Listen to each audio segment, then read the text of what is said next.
Hey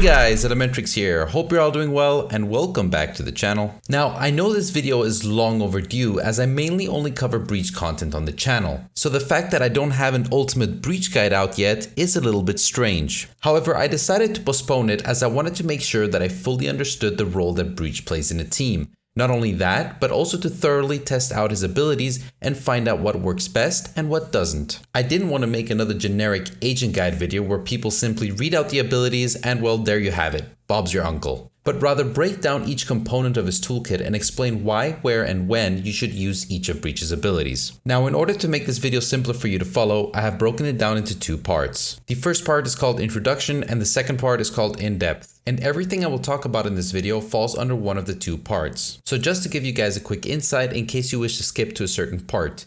In the first part, we'll be covering things such as basic information, Breach's abilities, and Breach's playstyle, and this should give you enough to make up your mind on whether or not Breach is the right agent for you. In the in-depth part, we'll be elaborating on his role as an initiator and taking a deeper dive into each of his abilities and when to use them, as well as where and how to position yourself in order to get the upper hand in every gunfight. And as always, you can find all the timestamps in the description down below in case you wish to jump to a certain part. But anyways guys, I hope you enjoyed this video, and if you did, you already know what to do, and if you're new to the channel and you really enjoy this kind of content, then why not consider subscribing. So take care guys, stay safe, and I'll talk to you later. The Swedish agent Breach is in my opinion one of the most dynamic agents in Valorant, as he is able to play effectively on either side of the game. Not only that, but he is able to have the upper hand in almost every gunfight, making him fun and an easy to learn but hard to master sort of agent. If you are someone that enjoys lurking, leading the team, or entry fragging, then you will definitely be comfortable playing Breach. But before we continue, let me clarify this by saying that his role in a team is that of an initiator, meaning his toolkit should more often than not be used as a means to help your team get map control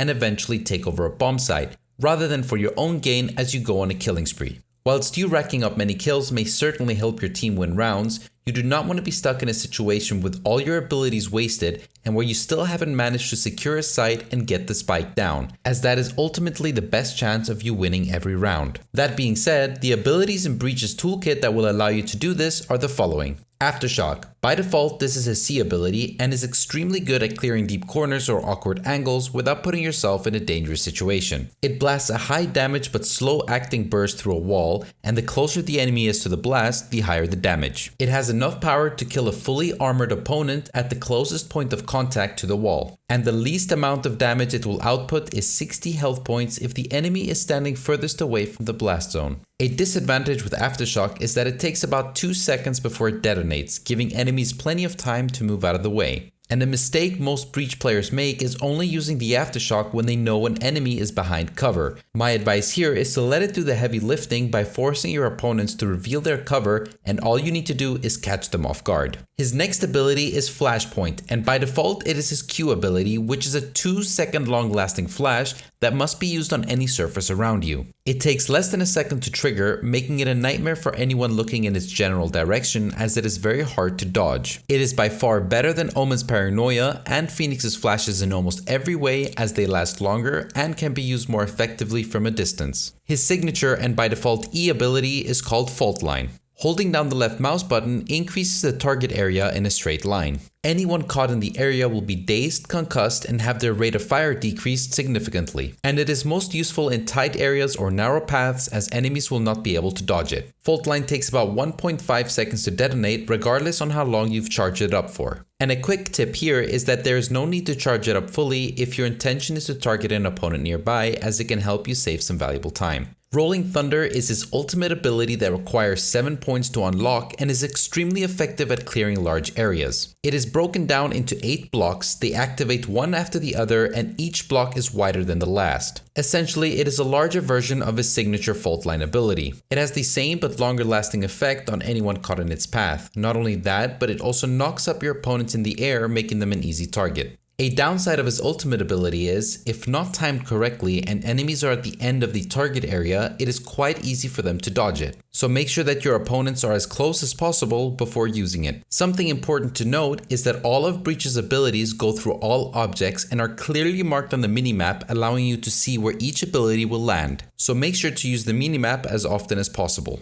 One of the biggest disadvantages I noticed in my time of playing Breach is the lack of an ability that allows him to break lines of sight, such as a smoke or a wall. I am not saying he should have this, but it is definitely something that can make it challenging if you're in need of cover as you try to cross an open area or whilst you try to plant the spike. Most agents in Valorant have the ability such as a smoke or a wall that can block direct lines of sight, and it is definitely noticeable if you start to play Breach coming from one of those agents. Also keep in mind that all of Breach's abilities can friendly fire, so make sure that you let your team know before using any of your abilities. Moving on to the more in-depth part of this guide. We will talk a little bit more about his role as an initiator and take a deeper dive into each of his abilities. We'll also talk about positioning so you can get the upper hand in every gunfight. But let's jump into a custom match where I can better show you what I mean. Alright, so just to show you a little bit better what I mean with the role of initiator is that, for example, let's say you're starting out outside A main over here, and your intention is with your team to push up onto A bomb site and do kind of a split A. So part of your team will go long and part of your team will go short. The barrier is somewhere over here, right? And quite a challenging part is to run over here because they usually have someone at the back. And the guy from long will probably have a sniper or will just be kind of peeking in and trying to get an easy kill on your teammates that are trying to cross or anyone that tries to peek. So what you can do as Breach to try and kind of like initiate the attack is to line up your fault line somewhere over here, and it's basically going to force that guy on long to completely move out of the way. So your fault line will come across all this entire way here. It will stun if he's standing in this corner, and it will stun if he's holding this angle as well. So it's quite effective for making him move out of the way. And if he's holding this angle here and he pops back into this corner, then it's extremely easy to kill him. All you need to do is have someone in your team throw a molly or a snake bite, or have one of the other teammates do something to kind of, you know, pin him down into that corner. But essentially, that's why Breach is so good at initiating and at starting the attack, is because he can really have that first impact. And there's not many characters in this game that can really have an ability that extends that long, right? Look at how long this reaches. So he can really have an impact in that sense, and it will allow your team to kind of cross over here onto short and to try and get the advantage and the timings right on when they're trying to push up here on short. Let's talk about Breach's flashes real quick. I don't think people are really using them to their full potential at the moment. Most people that use Breach's flashes will flash a close angle and peek. And now that's a really effective way, but try and think about how you can use the flashes more effectively to help your team take on a bomb site. These kind of flashes that you flash and then take this short peek should only be used in very close situations if perhaps you're already on the bomb site, or you're 100% sure that an enemy is behind cover and you can easily get a kill on him. Because otherwise, let's say you want to cross over here into short and there's an enemy watching on long, flashing here isn't really going to help you at all. All it's going to do is have him go back into cover and you lost the flash. So in that sense, as I initially mentioned, try and use your fault line, or save your flashes till you come up here and try and use them at a higher spot. Once your flash hits up there, it's going to flash everyone on the side. Anyone watching heaven, anyone behind this box over here, anyone up here in this angle. And the only spot it's not going to hit is the guy on short, right? But at least you cover almost every single angle, allowing your team to get that first pick, or first peek, sorry, coming up from this angle on long. So try and save your flashes and try and use your flashes a little bit more effectively so you can really help your team push up onto the bomb site. And now I kind of want to go over his aftershock a little bit, because as I initially mentioned at the beginning part of this video, people only use his aftershock if they know someone is behind cover. Let's say you have a guy here and he's shooting at your team from long and you realize that he's in this angle. Then what you're going to do is you're going to pop it and you're going to use it on there. Great. That's good. But How many times have you come up here long and you haven't even checked this angle, or you actually check the angle and then you're dead because he has the advantage on you, right? So even if you do not know if an enemy is behind a certain cover or a certain place, use your aftershock to your advantage. Use it, you're not necessarily losing it, because even if no one is there, then you've used a utility to kind of secure this area, and now you can push up knowing that no one's on the right side, rather than peeking and dying. So try and maximize the potential of the aftershock to not only use it when you know someone is behind cover, but rather to kind of flush out certain areas and to guarantee that no one is watching those angles. Now, something that I noticed that a lot of Breach players do not do when I come up against another Breach main is that they don't really combine their abilities too well. So for example, let's say there is someone standing right over here, and you know this, you know that he's right behind that cover. People will probably just pop their aftershock and that's it. Now, that's good because it's gonna force him to move out of the way. But there's actually even a better thing you can do, and that is combining your fault line, popping your aftershock, and basically he's not going to be able to move. He's going to be stunned, he's going to be concussed, and he's not going to really know what's happening, and he's going to die after you pop the aftershock. So try and think about ways that you can also combine your abilities. Another good one is flashing onto here, they go back into cover, you pop it in there, and you kind of, you know, force him into that little corner.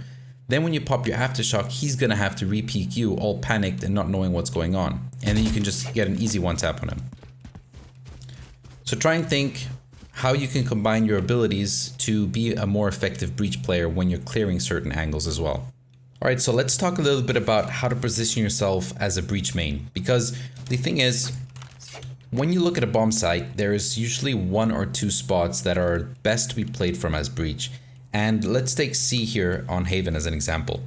I see one spot that is really good to be played from as Breach, and then another one that you could potentially play him from.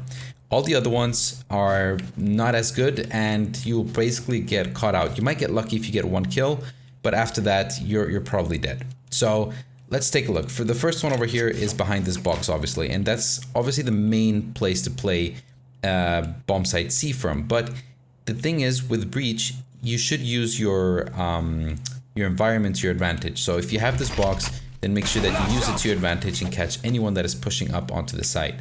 And one of the biggest problems here is when you get overly cocky, or when you think you flashed everyone, or you know you flashed everyone, and you make this peek here. Look, and you make this wide peek, and suddenly you manage to kill one, maybe two, and then you're dead because you don't have time to get back into cover. And I do this all the time as well. So it's something for me to think about, and for you as well. So try and think when you pop a flash, peek a little bit at a time rather than exposing yourself all in one go, and then you're dead after you killed the first or second guy. All right. Now try and also think on how you can use the flashes a little bit more effectively. This is one box, right? But have you ever thought about this one over here? Blinding. Right? You flash this box over here and it will catch anyone off this angle. It will also catch anyone that is coming up into this corner. And it's just another way to kind of catch the enemies off guard. And the second spot where I think you could probably play Breach from is on platform, back of sight here, and use this corner to pop a flash, or you can even play it up here and use this side over here and pop a flash as well and get a peek. The only thing with that is that you're kind of stuck in the corner over there, and it'll be quite difficult once they know you're there. They can easily molly it or kind of flush you out. So this is definitely spot number one, as you have a lot more possibilities to move around the bomb site as well. And just on a final note, I briefly mentioned that you should use the environment around you. There's one thing which I've been kind of testing around with, and it is quite difficult to do, but it looks pretty cool if you manage to pull it off as well. And it can be quite effective in it's quite a situational thing, right? So the first one, what I want to talk about is using a box behind you to get a peek out on the enemies. And another unique type of flash which you guys can try and, you know, experiment with is flashing on one side. So trying to flash over here to then flash the guy over there and over there, right? So instead of just flashing somewhere over here, like you would normally do in most cases, if you have the possibility, try and think of a way where you can flash on your left side to then flash the guys on the right side, or flash something on the right side to get the enemies on the left side. And it looks something like this, right? So you're gonna come up here, you flash on that corner, and the guy at the back will be flashed, and the guy on here will be flashed.